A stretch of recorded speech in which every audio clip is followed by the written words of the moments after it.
Hello everyone, welcome to knowledge point. So आज हम 9th class science chapter 1 का last part cover करने वाले हैं। फर्स्ट, सेकंड और थर्ड पार्ट में हमने पूरा चैप्टर कवर कर लिया था और जो आज का पार्ट है उसके अंदर हम कुछ इंपॉर्टेंट क्वेश्चन आंसर कवर करने वाले हैं। So let's begin with question number 1। So first question is there any similarity in materials? जितने भी टाइप के मटीरियल्स होते हैं क्या उनमें कोई सिमिलैरिटी होती है? अब हमने डिस्कस किया था कि मटेरियल्स बहुत तरह के होते हैं, किसी का साइज़ अलग होता है, किसी की शेप अलग होती है, किसी की वॉल्यूम अलग होती है, बट क्या कोई ऐसी चीज़ है जो हर मटेरियल में सेम हो? तो answer is yes. All material possess mass and occupy space. क्या सिमिलैरिटी होती है? भले ही हर मटेरियल का शेप, साइज़, वॉल्यूम अलग हो, बट एक सिमिलैरिटी है कि हर मटेरियल का कुछ मास होता है और वो स्पेस ऑक्यूपाई करते हैं। So this is the similarity. Question number 2. To which physical state of matter do the following statements apply? इस क्वेश्चन में दो पार्ट हैं। फर्स्ट पार्ट है कि ऐसी कौन सी स्टेट है जो इनकम्प्रेसिबल होती है और फिक्स शेप नहीं होती? That is liquid, we all know, हमने डिस्कस किया था चैप्टर में।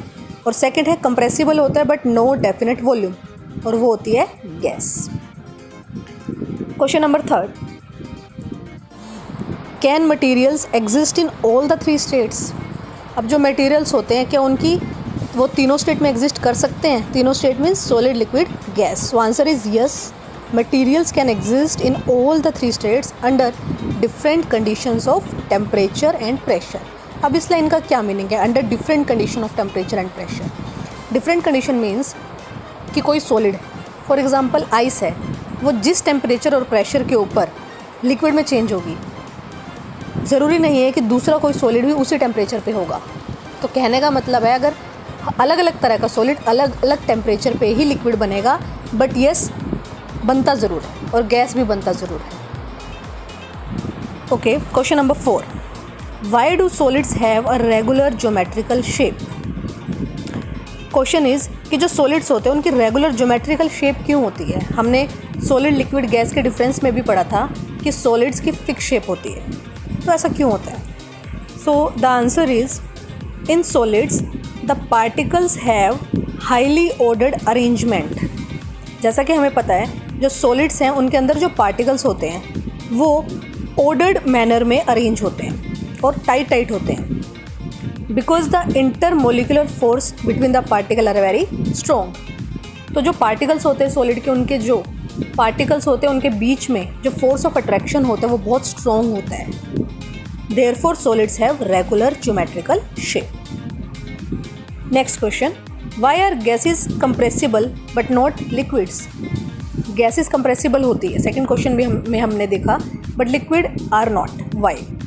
Gases are compressible because the intermolecular space is very large in gases, whereas liquid are not compressible because in liquid intermolecular space is less. जैसे कि जो geometrical shape होती है उसमें हमने डिस्कस किया हुआ है कि जो सॉलिड्स है उसमें जो पार्टिकल होते हैं बहुत टाइटली पैक होते हैं, फिर लिक्विड में थोड़े से लूज़ होते हैं और गैसेस में सबसे ज़्यादा लूज़ होते हैं। इसीलिए सॉलिड को आप कंप्रेस करोगे, नहीं कंप्रेस होंगे, उसमें तो सबसे ज़्यादा टाइट होते हैं। फिर जो लिक्विड हैं उसमें थोड़े से ज़्यादा होते हैं, वो भी कंप्रेसिबल नहीं होते, बट गैसेस में बहुत ज़्यादा लूज़ होते हैं। इस वजह से gases, only gases are compressible. Next question is which gas is called dry ice and why? ये भी हम चैप्टर में डिस्कस कर चुके हैं कौन सी गैस है जिसे ड्राई आइस बोला जाता है, and that gas is carbon dioxide, CO2। बोला क्यों जाता है? Why? This is because it directly gets converted into gaseous state without passing through liquid state on decreasing the pressure to 1 atmosphere. इसको dry ice इसलिए बोला जाता है कि जब इसका कन्वर्जन किया जाता है तो ये सॉलिड से डायरेक्ट गैस में कन्वर्ट होती है, लिक्विड स्टेट में नहीं आती, इसीलिए इसे ड्राई आइस बोला जाता है। So next question is why do the doctors advise to put strip of wet cloth on the forehead of person having high fever? जब किसी को तेज़ बुखार होता है तो उसके माथे के ऊपर गीली पट्टी की जाती है, तो ऐसा क्यों? So the answer is when a person has fever his body temperature becomes more than normal body temperature. This is obvious, right. जब पर्सन को फीवर होता है तो क्या होता है, उसका टेम्परेचर ज़्यादा हो जाता है नॉर्मल बॉडी टेम्परेचर से, तभी हमें पता लगता है उसे फीवर है. So if we put strips of wet cloth on the forehead of a person suffering from high fever, तो जब हम क्या करते हैं, जो गीला कपड़ा होता है जब उसके फोरहेड पे रखते हैं तो क्या होगा, जो पानी होगा that evaporates taking heat from the body. ये हमने इवेपोरेशन में पढ़ा था कि जो इवेपोरेशन होता है दैट कॉजेज़ कूलिंग. ठीक है, तो क्या होगा, जो पानी होगा वो इवेपोरेट हो जाएगा, बॉडी से हीट ले लेगा. दस moist strip will lower his body temperature. तो ऑब्वियसली जब उसकी बॉडी से हीट चली जाएगी गीले कपड़े से, जब हीट बॉडी में से निकल गई तो टेम्परेचर ऑब्वियसली लोअर डाउन हो जाएगा. Okay, next question is why do people sprinkle water on the roof after a hot sunny day. जब बहुत ज़्यादा गर्मी वाला दिन होता है लोग छतों पे पानी का छिड़काव क्यों करते हैं. इस क्वेश्चन का भी वही आंसर है, वही कॉन्सेप्ट है, evaporation causes cooling. Water sprinkled on roof evaporate by taking the large latent heat of vaporization from the ground. जैसे ही हम पानी स्प्रिंकल करेंगे तो क्या होगा, latent heat of vaporization ground से ले लेगा. ठीक है, this makes the place cool and comfortable. Next question is gases completely fill the vessel in which they are kept. Give reason. अब क्या होता है कि अगर हमारे पास एक छोटे से सिलेंडर में गैस है और वो फुल भरा हुआ है सिलेंडर, उसी गैस को अगर हम बड़े सिलेंडर में ट्रांसफ़र कर दें तो होना क्या चाहिए, जितना उस छोटे सिलेंडर का साइज़ है बड़ा उससे ज़्यादा है, तो जो गैस हम उसमें ट्रांसफ़र करेंगे तो वो आधा भरना चाहिए.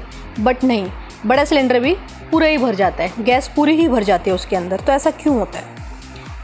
Answer is in the gaseous state particles move freely and have greater space between them. Gaseous state में क्या होता है, पार्टिकल फ्रीली मूव करते हैं, उनमें बहुत ज़्यादा स्पेस होता है. So they occupy the entire space available. तो जितना स्पेस अवेलेबल होता है वो सारा ही स्पेस ले लेते हैं. ठीक है, hence gases completely fill the vessel in which they are kept. किसी भी वेसल के अंदर गैस है वो पूरा स्पेस ले लेती है. Next question, under what conditions gases can be liquefied. ठीक है, हमें कंडीशन बतानी है, कौन सी कंडीशन होगी जिसमें हम गैसेस को लिक्विड में कन्वर्ट कर सकते हैं.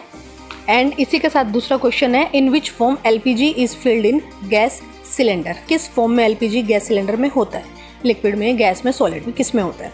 सो पहले फर्स्ट क्वेश्चन का आंसर देते हैं कि कौन सी कंडीशन में गैस को लिक्विफाई कर सकते हैं. By applying pressure and reducing temperature. Pressure को अप्लाई करना है, टेम्परेचर को घटाना है, तो गैस लिक्विड में कन्वर्ट हो जाएगी. इसी के साथ सेकंड क्वेश्चन था कि गैस सिलेंडर में एलपीजी किस फॉर्म में होता है, तो वो होता है कंप्रेस्ड गैस फॉर्म में. Next question is a gas exert pressure on the walls of container. Why. अब जिस कंटेनर में गैस होती है वो उस कंटेनर की वॉल्स पे प्रेशर अप्लाई करती है, ऐसा क्यों. Gas molecules collide with each other as well as with the walls of container, therefore gases exert pressure. अब जो गैस मॉलिक्यूल होते हैं जब वो आपस में एक साथ होते हैं कंटेनर के अंदर, तो ऑब्वियसली जो पार्टिकल्स होते हैं वो एक दूसरे के साथ कोलाइड करते रहते हैं, स्ट्राइक करते हैं, और इसी के साथ वो वॉल्स के साथ भी स्ट्राइक करते हैं. इसी वजह से हमें लगता है कि gases exert pressure. So students, ये हो गए हमारे चैप्टर नंबर 1 के question and answer. The most important question and answer cover हो गए, और इसी के साथ हमारा पूरा first chapter matter in our surrounding finish होता है. इससे रिलेटेड जो भी पॉइंट आपके माइंड में है, कोई भी क्वेश्चन आप पूछना चाहते हैं, हमें कमेंट सेक्शन में बता सकते हैं, आपको आपके हर क्वेश्चन का आंसर मिलेगा. चैनल को सब्सक्राइब करना ना भूलें, वीडियो को लाइक करें और सभी दोस्तों के साथ शेयर करें. फिर मिलते हैं नेक्स्ट वीडियो में, तब तक के लिए गुड बाय, टेक केयर.